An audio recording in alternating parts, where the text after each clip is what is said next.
नमस्कार दोस्तों। तो इससे पहले हम 2012 और 2013 के हिस्ट्री का जो प्रीवियस ईयर क्वेश्चन है यूपीपीसीएस का, उसको अपलोड कर चुके हैं। तो यदि आपने नहीं देखा है तो उसे ज़रूर देख लीजिए।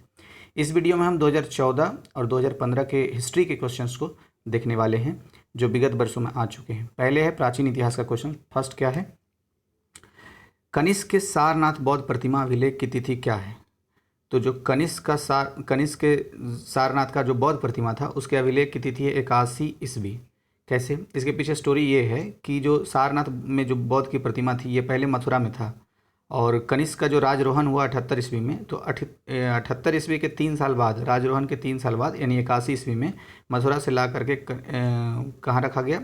ये स्थापित कर दिया गया था सारनाथ में। तो इसलिए 81 ईस्वी इसका आंसर हो जाएगा। दूसरा क्वेश्चन क्या है, बिना बेगार के किसने सुदर्शन झील का जीर्णोद्धार करवाया?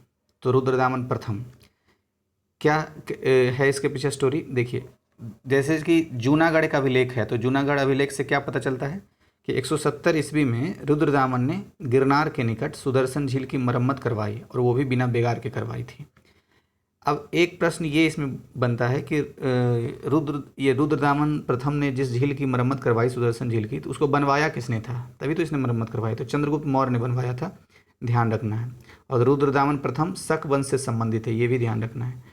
तो देखिए, सिर्फ 2 ही क्वेश्चंस पूछा गया है 2014 में प्राचीन भारत से। अब मध्यकालीन इतिहास के क्वेश्चंस को देखते हैं। औरंगजेब ने किसको साहिबात उज जमानी की उपाधि दी थी? तो जहांआरा को दी थी। जहांआरा औरंगजेब की बड़ी बहन थी, उन्हीं को इन्होंने साहिबात उज जमानी की उपाधि दी थी। 4 नंबर क्वेश्चन, 1306 ईस्वी सन के बाद अलाउद्दीन खिलजी के समय में दिल्ली के सुल्तान तथा मंगोलों के बीच की सीमा क्या थी? तो सिंधु नदी थी। कई बार रिपीट हो चुके क्वेश्चन कि अलाउद्दीन खिलजी और मंगोलों के बीच की जो सीमा थी 1306 ईस्वी के पास, वो सिंधु नदी थी। अब क्वेश्चन नंबर 5 देखते हैं। कौन सूफी संत महबूब इलाही कहलाता है?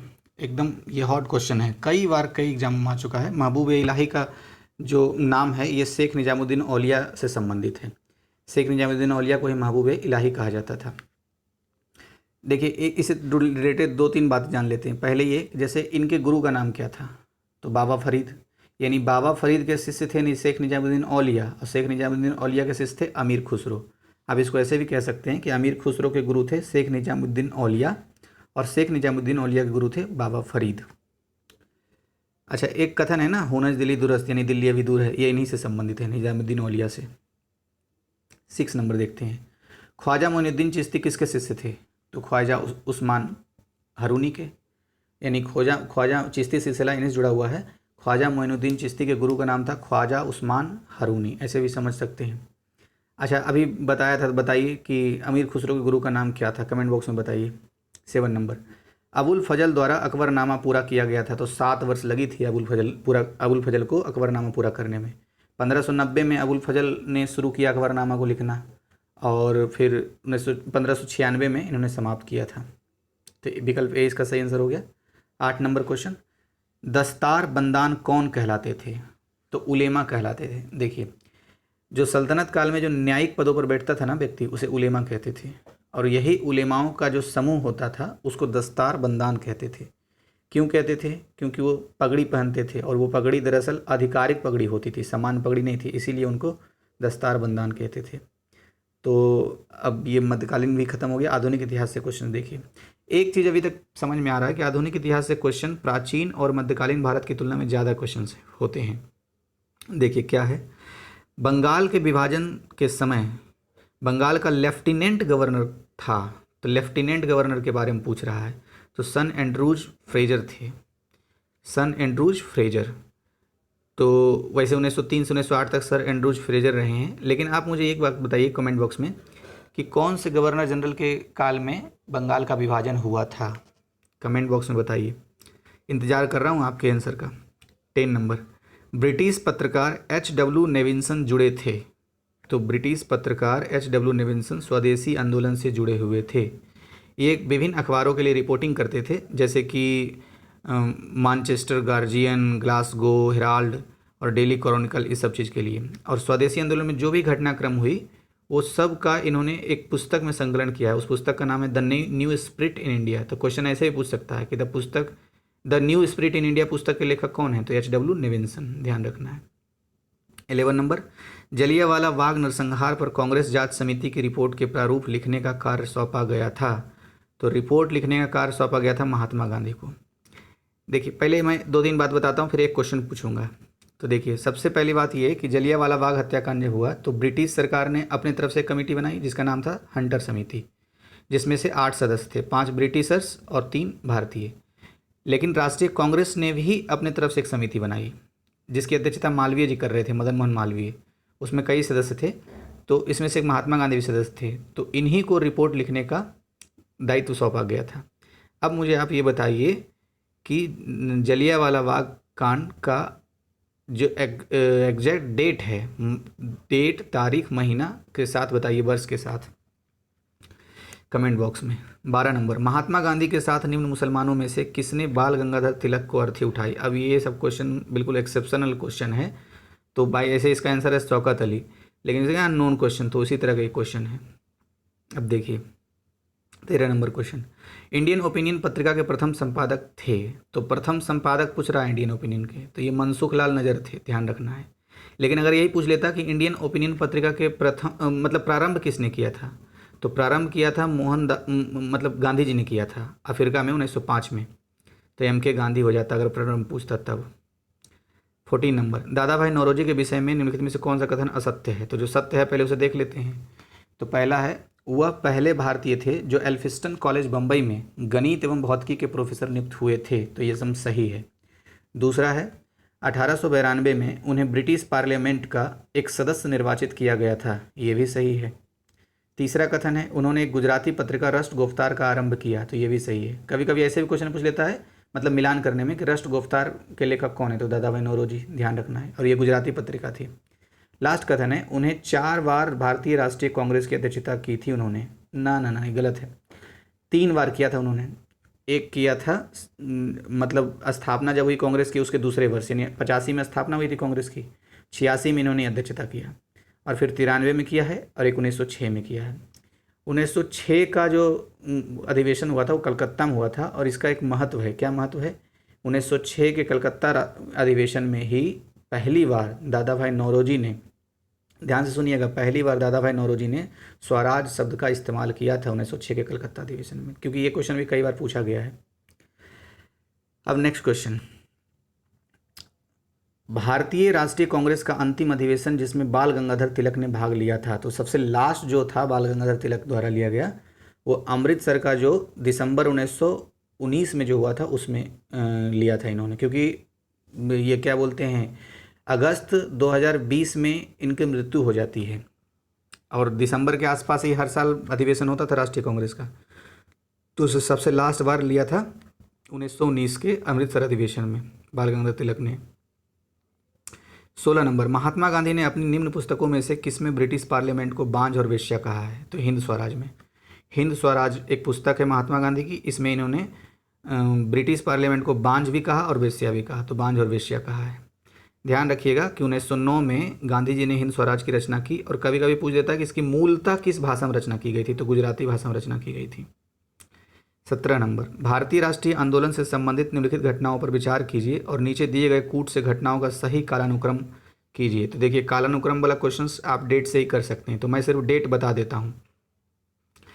सबसे पहले है कि एक अधिनियम के रूप में रॉलेट एक्ट विधेयक का पास होना, तो मार्च 1919 में पास हुआ था। पहले रॉलेट एक्ट आया, क्रम को ध्यान रखना है फोकस करके, मार्च 1919 में रॉलेट एक्ट आया, और फिर जलियांवाला बाग हत्याकांड 13 अप्रैल 1919 को हुआ था। यही क्वेश्चन अभी मैंने आपसे पूछा था। तो 13 अप्रैल 1919 यानी मार्च में, मार्च के बाद अप्रैल आता है, तो मार्च में आ गया रॉलेट एक्ट, अप्रैल यानी 13 अप्रैल को जलियांवाला नरसंहार हो गया, और फिर 1919 में ही 26 से 30 दिसंबर को अमृतसर का अधिवेशन होता है राष्ट्रीय कांग्रेस का, और फिर बीजी तिलक का निधन 1 अगस्त 1920 को। देखिए यही इसी से रिलेटेड अभी था, अंतिम अधिवेशन था ये बीजी तिलक, बाल गंगाधर तिलक का जो भाग लिए थे अमृतसर अधिवेशन 1919 का, क्योंकि 1 अगस्त 1920 को इनकी मृत्यु हो जाती है। अब देखिए 18 नंबर क्वेश्चन, सुमेलित नहीं है, तो जो सुमेलित है पहले उसे देख लेते हैं। SC Bose, Subhash Chandra Bose, Indian struggle इनकी रचना है। दादा भाई नौरोजी की रचना है poverty and un British rule in India. देखिए फिर दादा भाई नौरोजी से आ गया क्वेश्चन। देखिए जब भी दादा भाई नौरोजी का नाम आए ना, तो 3 पॉइंट तीन चार पॉइंट आ जाने चाहिए दिमाग में। क्या क्या? पहला ये कि दादा भाई नौरोजी ने एक रचना की जिसका नाम था poverty and British rule in India. इन्होंने धन निकासी का सिद्धांत दिया था। तीसरा, इन्होंने 3 कांग्रेस के राष्ट्रीय अधिवेशनों की अध्यक्षता की। और चौथा ये कि जो 1906 का जो कलकत्ता अधिवेशन था, तो सबसे पहली बार स्वराज शब्द का प्रतिपादन इन्होंने ही किया था, इन्होंने ही स्वराज शब्द दिया था। तो 4 बातें ये एकदम जबान पे होनी चाहिए। अब देखिए सी नंबर में क्या लिखा हुआ है, राजेंद्र प्रसाद इंडिया डिवाइडेड। तो हाँ, इंडिया डिवाइडेड रचना राजेंद्र प्रसाद ने की है। लास्ट जो लिखा हुआ है गलत है दरअसल। कैसे गलत है? क्योंकि India from Curzon to Nehru and after, इसकी रचना दुर्गादास ने की थी। India from Curzon to Nehru and after, जबकि यहाँ पर लिखा हुआ फ्रैंक मॉरिस, तो ये गलत हो गया। इसके बाद फिर क्या है? इसके बाद है क्वेश्चंस 19 नंबर है, बीजी तिलक को सजा के पश्चात निम्नलिखित में से किसने दया की वकालत की थी और कहा था? तो संस्कृत के एक विद्वान के रूप में तिलक में मेरी दिलचस्पी है, ये किसने कहा था? मैक्स मुलर ने कहा था। देखिए थोड़ा व्याख्या देखते हैं क्या लिखा हुआ है। प्रीवी काउंसिल के सदस्य सर जॉन लुबाक को लिखे एक पत्र में दया की वकालत करते हुए ये कहा था कि संस्कृत के एक विद्वान के रूप में तिलक में मेरी दिलचस्पी है। तो मैक्स मुलर से संबंधित एक कथन है, ध्यान रखना है। अच्छा, बीजी तिलक से संबंधित अभी भी 2-3 कथन पढ़े थे। पहला ये कि बाल गंगाधर तिलक ने राष्ट्रीय कांग्रेस के अंतिम अधिवेशन में भाग लिया था, वह था अमृतसर का 1919 का अधिवेशन, और इनकी मृत्यु हो जाती है अगस्त 1920 में। और तीसरा ये हो गया कि इन्हीं के बारे में संस्कृत के एक विद्वान के रूप में तिलक में मेरी दिलचस्पी है कहा था मैक्स मुलर ने। तो 3 कथन इनके बारे में भी हो गया।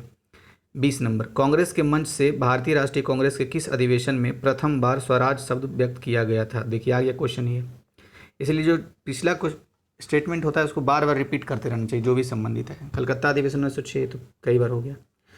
अब देखिए 21 number, the man who divided India पुस्तक के लेखक कौन है? तो रफ़ीक जकारिया हैं। और अभी एक आया था पुस्तक का नाम इंडिया डिवाइडेड, तो इंडिया डिवाइडेड पूछे तो राजेंद्र प्रसाद, और अगर the man who divided India पूछे तो रफ़ीक जकारिया बताना है। अच्छा, अब 22 नंबर क्वेश्चन, अपनी फांसी से पूर्व निम्नलिखित क्रांतिकारियों में से किस एक ने पीने हेतु दिए गए दूध को अस्वीकार कर दिया और कहा अब मैं केवल अपनी माँ का दूध लूँगा? तो ये कहा था राम प्रसाद बिस्मिल ने कहा था। तो ये ध्यान रखना है, इनसे संबंधित थोड़ा सा है लाइन, इसको पढ़ लेते हैं। राम प्रसाद बिस्मिल से संबंधित, फांसी के तख्त पर जाने से पहले 19 दिसंबर 1927 को इन्होंने अपना अंतिम शेर पढ़ा जो इस प्रकार था, मालिक तेरी रजा रहे और तू ही तू रहे, बाकी न मैं रहूं न मेरी आरजू रहे, जब तक तन में सांस रगों में लहू रहे, तेरी ही जिक्र यार और तेरी ही जुस्तजू रहे। तो कभी कभी ये लाइन पूछ करके पूछ देगा किसके द्वारा गाया गया है, कहा गया है। 23 नंबर, निम्नलिखित में से किसने गांधी इरविन समझौते में महात्मा गांधी के लाभ को संतावना पुरस्कार कहा था? तो एलन कैंपबेल जॉनसन ने कहा था। ये इरविन के जीवनीकार थे एलन कैंपबेल जॉनसन, इन्होंने ही कहा था। 24 नंबर, सूची है 1 और 2, मिलाना है इसको। तो विनोबा भावे व्यक्तिक सत्याग्रह से जुड़े हुए पहले, व्यक्तिक सत्याग्रह के पहले व्यक्ति थे। अच्छा, बीजी तिलक होम रूल आंदोलन से जुड़े हुए, अरुणा आसफ अली भारत छोड़ो आंदोलन से जुड़ी हुई हैं, और सरोजनी नायडू धरसना रोड से जुड़ी हुई है। आपसे एक क्वेश्चन है, आप बताइए कमेंट बॉक्स में, ये व्यक्तिक सत्याग्रह के दूसरे व्यक्ति कौन थे? अच्छा, अब आगे 25 नंबर क्वेश्चन, काकोरी केस के अभियुक्तों के बचाव हेतु किसकी अध्यक्षता में एक समिति का गठन हुआ? तो गोविंद वल्लभ पंत की अध्यक्षता में एक समिति का गठन हुआ था। अब देखिए, अब गोविंद वल्लभ पंत सहित हमसे संबंधित हम लोगों ने 2-3 पॉइंट पढ़ रखा है। क्या? जो 28 महीने की सरकार बनी थी 1937 के आसपास, उसमें यूपी के प्रधानमंत्री, जो ऐसे अभी मुख्यमंत्री होते उसमें प्रधानमंत्री कहे जाते थे, यूपी के प्रधानमंत्री गोविंद वल्लभ पंत ही थे। और इनके कैबिनेट में जो कानून और न्याय मंत्री थे वो काटजू करके कोई थे, और जो वित्त विभाग था उस दिए गए थे किसको? वित्त विभाग दिया गया था किदवई जी को, रफ़ी किदवई। तो देखिए इससे क्या पता चलता है कि रिपीटेड क्वेश्चंस इनडायरेक्टली ये पूछा गया, पिछले साल भी इस पर पूछा गया, इस साल ही पूछा गया इसी से संबंधित। तो काकोरी केस के अभियुक्तों के बचाव हेतु किसकी अध्यक्षता में एक समिति बनी थी? गोविंद वल्लभ पंत की अध्यक्षता में। अब नेक्स्ट क्वेश्चन जो है ये है 26 नंबर, भारतीय स्वाधीनता विधेयक को राजकीय स्वीकृति प्राप्त हुई थी? तो राजकीय स्वीकृति प्राप्त हुई थी 18 जुलाई 1947 को। 1947 में आज़ाद हुआ, लेकिन राजकीय स्वीकृति यानी कि जो ब्रिटेन का पार्लियामेंट था वो 18 जुलाई को वहाँ से सारा पास हो गया। अच्छा, उस समय प्रधानमंत्री कौन थे? तो क्लीमेंट एटली थे। आपके लिए क्वेश्चन है, क्लीमेंट एटली किस पार्टी के थे संबंधित? 27। निम्नलिखित में से किसने भारतीय राष्ट्रीय कांग्रेस के कराची अधिवेशन 1931 को महात्मा गांधी की लोकप्रियता और सम्मान की पराकाष्ठा माना है? तो सुभाष चंद्र बोस ने माना था।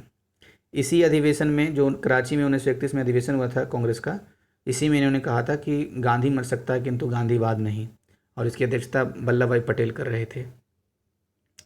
तो इसी से संबंधित ये कथन था कि सबसे महत्वपूर्ण मतलब कि उनके सम्मान की पराकाष्ठा बताया था सुभाष चंद्र बोस ने। 28 नंबर, निम्नलिखित में से किसने 1947 के कांग्रेस कमेटी की बैठक द्वारा विभाजन के प्रस्ताव के पारित होने को राष्ट्रवाद का संप्रदायवाद के पक्ष में समर्पण के रूप में लिया था? तो डॉक्टर किचलू ने लिया था। जब 1947 में कांग्रेस कमेटी के द्वारा जब विभाजन का प्रस्ताव पारित हो गया तो डॉक्टर किचलू उस समय कांग्रेस के ही पंजाब प्रांत के अध्यक्ष थे, तो उन्होंने ही कहा कि राष्ट्रवाद का संप्रदायवाद के पक्ष में समर्पण हो गया। तो ये हो 29 नंबर देखते हैं, निम्नलिखित में से कौन एक सही सुमेलित नहीं है? तो जो सही है पहले देख लेते हैं। सचिंद्रनाथ सन्याल बंदी जीवन से संबंधित हैं, लाला राम सरन दास दी ड्रीमलैंड से संबंधित हैं, भगवती चरण बोहरा द फिलोसफी ऑफ बम से संबंधित है, जबकि द इंडियन सोशोलॉजिस्ट की रचना श्याम जी कृष्ण वर्मा ने की थी, भगत सिंह ने नहीं। तो ये ध्यान रखना है। अच्छा, अब 30 नंबर क्वेश्चन देखते हैं क्या है लिखा हुआ। 30 नंबर, नई दिल्ली में 1947 में आयोजित अखिल भारतीय कांग्रेस समिति की बैठक में निम्नलिखित में से किसने विभाजन के प्रस्ताव का समर्थन किया था? तो विभाजन के प्रस्ताव का समर्थन किया था अबुल कलाम आज़ाद ने। हालांकि इन्होंने एक बात ये भी कही कि समर्थन तो मैं कर रहा हूँ, लेकिन कांग्रेस के सामने कांग्रेस के समक्ष इसके अलावा और कोई विकल्प नहीं है, तो ये बात ध्यान रखना है। अच्छा, प्रस्ताव प्रस्तुत किसने किया था? तो प्रस्तुत किया था गोविंद वल्लभ पंत ने। विभाजन के प्रस्ताव को प्रस्तुत किया था गोविंद वल्लभ पंत ने और समर्थन किया मौलाना अबुल कलाम आज़ाद ने। और ये भी ध्यान रखना है कि उन्होंने कहा था कि कांग्रेस समर्थन इसलिए कर रहा हूँ कि कांग्रेस के सामने और कोई विकल्प नहीं है इससे। अच्छा, अब देखिए गोविंद वल्लभ पंत का फिर से एक पॉइंट और जुड़ गया। पहला ये कि 28 महीने की जो सरकार बनी थी 1937 में, उत्तर प्रदेश में ये प्रधानमंत्री बने थे। इनके कैबिनेट में जो वित्त विभाग था वो किसे दिया गया था? रफ़ी किदवई को। और न्याय एवं कानून मंत्री कौन थे? काटजू थे। तो ये 3 पॉइंट हो गया। और चौथा पॉइंट अब ये जुड़ गया कि विभाजन का जो प्रस्ताव प्रस्तुत किसने किया था? तो गोविंद वल्लभ पंत ने, और स्वीकार कर लिया मतलब समर्थन किया था मौलाना अबुल कलाम आज़ाद ने। तो ये हो गया आपका 2014 का क्वेश्चन समाप्त। अब क्वेश्चन सुनते समय आप अगर पीडीएफ है तो टिक लगाइए, पीडीएफ नहीं है तो आप मुझे बताइएगा, तो मैं आपको पीडीएफ भी दूंगा। कमेंट बॉक्स में लिखिएगा तो मैं पीडीएफ आपको आपके नंबर पे सेंड कर सकता हूँ या कोई लिंक बता दूंगा। तो आप जब क्वेश्चन सॉल्व हो तो देखिए कि कौन सा क्वेश्चन पिछले साल से था और इस साल भी आ रहा है और किस पोर्शन से कितने आ रहा है, ये ज़रूर एनालिसिस कीजिए। भारतीय इतिहास से अब फिर क्वेश्चन है प्राचीन से, तो मिलान करना है, सूची 1 को 2 से मिलाना है। तो अशोक के बारे में तो पता ही है कि प्रियदर्शन से जुड़ा हुआ है शब्द है ये। और फिर चंद्रगुप्त द्वितीय किस विक्रमादित्य की उपाधि इन्होंने चंद्रगुप्त द्वितीय ने ली थी। और फिर स्कंदगुप्त, तो स्कंदगुप्त से संबंधित क्या है? क्रमादित्य कहते की उपाधि स्कंदगुप्त ने लिया था। बाकी जो बच गया ऊपर कर्मांत होगा। देखिए एक बार फिर से सही से बता देता हूँ। अशोक प्रियदर्शन जो लगभग याद होगा, समुद्रगुप्त प्रक्रमांक की उपाधि, चंद्रगुप्त द्वितीय विक्रमादित्य की उपाधि और स्कंदगुप्त क्रमादित्य की उपाधि। चंद्रगुप्त से संबंधित ध्यान रखना है कि चंद्रगुप्त को विक्रमादित्य तो कहते ही थे, परम भागवत की भी उपाधि इन्होंने ली थी। दूसरा नंबर, निम्नलिखित में से कौन सिकंदर के साथ भारत में नहीं आया था? तो सिकंदर के साथ निरियाकस भी आया था, आर्ने सिक्रिटिस भी आया था, अरिस्टोब्यूलस भी आया था, लेकिन डायमेकस नहीं आया था। तो ध्यान रखना है। थोड़ा सा व्याख्या पढ़ देता हूँ। स्ट्रैबो के अनुसार सीरिया के राजा एंटियोकस ने डायमेकस नामक अपना एक राजदूत बिंदुसार की राजसभा में भेजा था। तो ये व्याख्या में लिखा हुआ था, मैंने पढ़ दिया। इससे जुड़ी एक कहानी है वैसे, तो ये आएगा आगे वाले क्वेश्चंस में, देखिए जब तक। तीसरा नंबर, जो सुमेलित नहीं उसे पहचानना है, तो सुमेलित जो है उसे देख लेते हैं। लाइफ ऑफ हेवन सियांग, ये हुई ली ने लिखा है। हिस्टोरियन फिलिपिकल, इसको किसने लिखा है? पाइपेइस ट्रोगस ने लिखा है। और द हिस्ट्रीज किसने लिखा है? हेरोडोटस ने लिखा है। जबकि जो ये द नेचुरल हिस्ट्री है इसकी रचना टॉलेमी ने नहीं बल्कि प्लिनी द एल्डर ने किया था, द नेचुरल हिस्ट्री की रचना। थोड़ी सी बात अब देख लेते हैं कि द हिस्ट्री जिसने रचना की है ना, जिसका नाम हेरोडोटस है, उसे फादर ऑफ हिस्ट्री भी कहते हैं हेरोडोटस को, और इनकी ही रचना द हिस्ट्रीज है। व्याख्या देख लीजिए, Pliny the Elder. The natural history के लेखक कौन थे? Pliny the Elder, Pliny the Elder. 4 number, सर्ग प्रतिसर्ग वंश मनवंतर और वंशानुचरित संकेतक है, तो ये पुराणों के संकेतक हैं। 5 नंबर, निम्नलिखित में से राज्य के सप्तांग सिद्धांत के अनुसार राज्य का 7वां अंक कौन सा है? तो मित्र। राज्य का 7वां अंक मित्र होता है। अभी इसमें थोड़ा व्याख्या देखते हैं। इस संबंध में कौटिल्य सहज यानी कि जो आदर्श है तथा कृत्रिम मित्र में भेद करता है, और सहज मित्र तथा कृत्रिम मित्र से अधिक श्रेष्ठ होता है। जिस राजा के मित्र लोभी, कामी और कायर होते हैं उसका विनाश अवश्यंभावी है। ये किसने कहा था? कौटिल्य ने कहा है सप्तांग सिद्धांत के अंतर्गत। अब देखिए क्वेश्चन नंबर 6, ऋग वैदिक काल के प्रारंभ में निम्न में से किसे महत्वपूर्ण मूल्यवान संपत्ति समझा जाता है? तो गाय को समझा जाता है। ऋग वैदिक काल में किसे समझा जाता है महत्वपूर्ण मूल्यवान संपत्ति? गाय को। क्यों? क्योंकि ये विनिमय का माध्यम होता था। जैसे आज रुपया विनिमय का माध्यम है, उसमें गाय ही विनिमय का माध्यम होता था, एक्सचेंज का मीडियम। और एक चीज़ और ध्यान रखना है, गाय को ऋग्वैदिक काल में अगन्या कहा जाता था। अगन्या का मतलब होता है जिसका वध नहीं किया जा सके। अब नेक्स्ट क्वेश्चन देखते हैं, यानी कि 6 क्वेश्चन पूछा 2015 में प्राचीन भारत से। मध्यकालीन में देखते हैं अब, निम्न में से किस किले का निर्माण अकबर के राज्यकाल में नहीं कराया गया था? तो अकबर के राज्यकाल में जो कराया गया था पहले देखते हैं, आगरा का किला, इलाहाबाद का किला और लाहौर का किला अकबर के राज में कराया गया है, जबकि दिल्ली का लाल किला शाहजहां के समय में करवाया गया था। अब ध्यान रखना एक चीज़, शाहजहां से जुड़ा हुआ एक बात आता है कि आगरा से दिल्ली राजधानी किसने ट्रांसफ़र किया था? तो इसने ही किया, शाहजहां ने ही किया था। ध्यान रखना है, शाहजहां ने ही ताजमहल बनवाया। तो ताजमहल और दिल्ली का लाल किला शाहजहां ने बनवाया। आगरा से दिल्ली राजधानी भी मुगल साम्राज्य में इसी ने स्थापित किया था। अच्छा, 8 नंबर, निम्नलिखित में से किसने हिरण्यगर्भ धार्मिक कार्य कराया था? तो दंती दुर्ग ने। दरअसल इसके पीछे ये है प्रमाण कि मान्य खेत के राष्ट्रकूट वंश का। अच्छा, दंती दुर्ग कौन था? तो दंती दुर्ग या दंती बर्मन दोनों एक ही नाम है। दंती दुर्ग या दंती बर्मन मान्य खेत के राष्ट्रकूट वंश का संस्थापक था, जिसकी राजधानी कहाँ थी? कर्नाटक के गुलबर्गा में। और इसने ही धार्मिक यज्ञ करवाया और हिरण्यगर्भ धार्मिक कार्य करवाया, तो इसीलिए इससे जुड़ा हुआ है। 9 नंबर, जो सुमेलित नहीं है फिर से उसे पहचानना है, तो जो सुमेलित है उसे देख लेते हैं। तो पानीपत का प्रथम युद्ध बाबर और इब्राहिम लोदी के बीच 1526 में हुआ था। खानवा का युद्ध बाबर और राणा सांगा के बीच में 1527 में हुआ था। घाघरा का युद्ध 1529 में अफगान और बाबर के बीच में हुआ था। जबकि चंदेरी का युद्ध 1530 में नहीं 1528 में ही हुआ था, मेदिनी राय और बाबर के बीच में। तो इसको क्रम में आप ऐसे भी याद रख सकते हैं एक साथ बोल करके, पानीपत, खानवा, चंदेरी, घाघरा, तो ऐसे करके भी याद रख सकता है।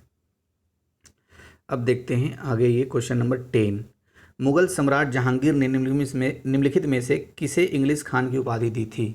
तो विलियम हॉकिंस को जहांगीर ने इंग्लिश खान की उपाधि दी थी। अब इससे जुड़ा हुआ 2-3 फैक्ट देख लीजिए। जब भी विलियम हॉकिंस का नाम आए तो सबसे पहला पॉइंट ये कि सबसे पहला ब्रिटिश मतलब ब्रिटिशर्स था, अंग्रेज व्यक्ति था जो मुग़ल दरबार में प्रवेश किया। किसके दरबार में? जहांगीर के काल में। दूसरी बात, जहांगीर ने इसे इंग्लिश खान की उपाधि दी। तीसरी बात ये कि जब ये आया था जहांगीर के दरबार में तो जेम्स प्रथम का राजदूत बन करके आया था। उस समय का सम्राट था ब्रिटेन का जेम्स प्रथम, उसका ही राजदूत बन करके आया था। जेम्स प्रथम ने 1608 में भेजा और 1609 में ये जहांगीर के दरबार में पहुंच गया था। तो ये 4 बात याद रखनी है। क्या क्या बोला मैं फिर से दोहरा देता हूँ। इंग्लिश खान की उपाधि हॉकिंस को जहांगीर ने दी। जहांगीर के दरबार में यह 1609 में पहुंचा। जहांगीर के दरबार में यह जेम्स प्रथम ब्रिटेन सम्राट का राजदूत बन करके आया था।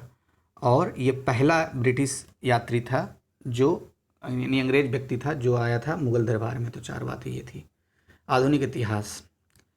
दक्षिण भारत के पोलीगार कौन थे? तो क्षेत्रीय प्रशासकीय और सैन्य नियंत्रक को पोलीगार कहते थे। व्याख्या देख लीजिए।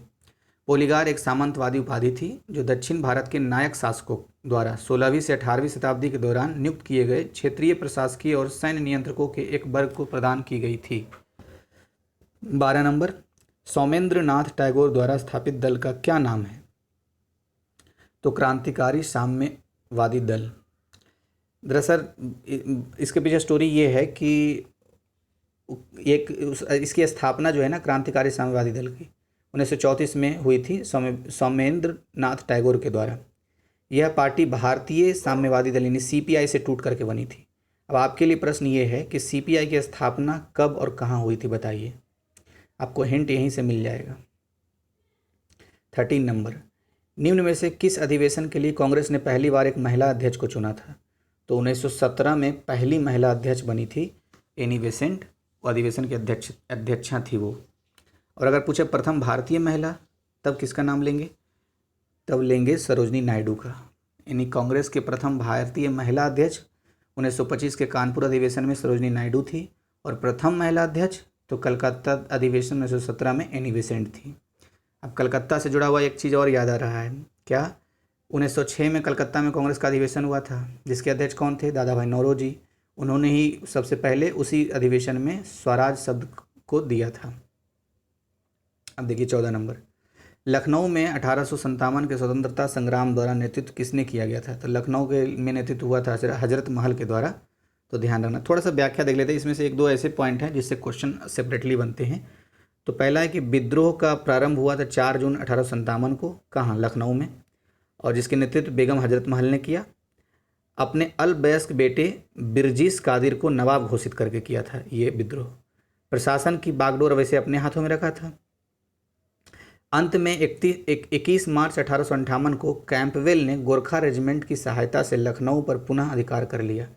तो अगर ये पूछा जा सकता है कि लखनऊ में 1857 के विद्रोह को दबाने में किस अंग्रेज अधिकारी की हाथ थी, तो योगदान था तो कैंपवेल और गोरखा रेजिमेंट की सहायता से।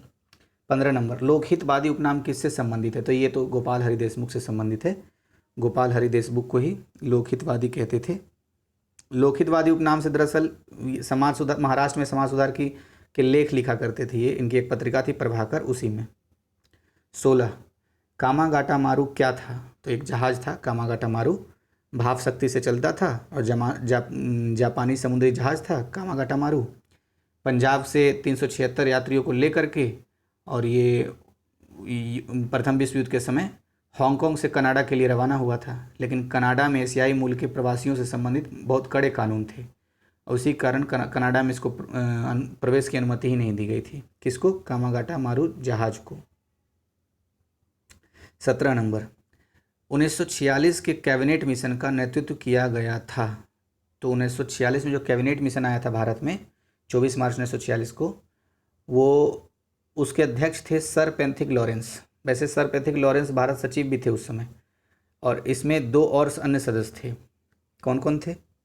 एक थे एवी अलेक्जेंडर, जो उस समय नौसेना मंत्री थे, और एक थे सर स्टेफोर्ड क्रिप्स, जो उस समय में व्यापार बोर्ड के अध्यक्ष भी थे। तो ध्यान रखना है। लेकिन अध्यक्ष कौन थे? तो सर पेंथिक लॉरेंस, वही जो भारत सचिव थे उस समय।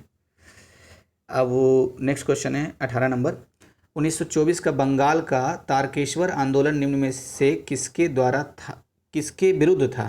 तो फिर से पढ़ता हूँ क्वेश्चन। 1924 का बंगाल का तारकेश्वर आंदोलन निम्न में से किसके विरुद्ध था? तो मंदिरों में भ्रष्टाचार के विरुद्ध था।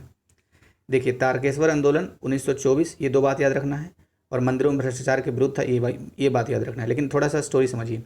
1924 में जो तारकेश्वर के शिव मंदिर था, उसमें भ्रष्ट महंत लोग ढेर सारे हो गए थे, तो उसी के विरुद्ध में ये तारकेश्वर आंदोलन चला। और क्यों? क्योंकि महंत पर एक सरकारी कर्मचारी की पत्नी के साथ अवैध संबंध का आरोप लगा, और मंदिर के धन के दुरुपयोग का भी आरोप लगे थे। इसीलिए तारकेश्वर आंदोलन हुआ। कब? 1924 में। अब देखिए 19 नंबर, वर्ष 1929 में जारी किए गए दीपावली घोषणा पत्र का संबंध था। तो दीपावली घोषणा पत्र का संबंध था डोमिनियन स्टेटस से। ध्यान रखना है। 31 अक्टूबर 1929 को उस समय गवर्नर जनरल थे लॉर्ड इरविन, और लॉर्ड इरविन ने ही दीपावली घोषणा पत्र जारी किया था, जिसमें कहा गया था कि भारत को डोमिनियन स्टेटस दे दिया जाएगा। तो ध्यान रखना है। आगे 20 नंबर, लास्ट क्वेश्चन है इस वर्ष का। गांधी जी को 1 मैन बाउंड्री फोर्स कहकर किसने संबोधित किया था? तो माउंटबेटन ने कहा था कि जो काम 50,000 हथियारबंद सिपाही नहीं कर सकते थे, वह काम गांधी जी ने कर दिखाया, और इसीलिए कहा इनको 1 मैन बाउंड्री फोर्स। तो माउंटबेटन ने कहा था ये। अच्छा, आपसे क्वेश्चन है, लास्ट में मैं पूछ के जा रहा हूँ क्वेश्चन, कि भारत का अंतिम वायसराय कौन था? या फिर आप यूँ बता दीजिए कि स्वतंत्र भारत में प्रथम गवर्नर जनरल कौन था। इसका आंसर कमेंट बॉक्स में दीजिए। अब फिर मिलेंगे नेक्स्ट वीडियो में। तो अगर आपको अच्छा लगा तो लाइक कीजिए, आप डिसलाइक भी कर सकते हैं, कारण ज़रूर बताइएगा ताकि मैं सुधार कर सकूँ। धन्यवाद।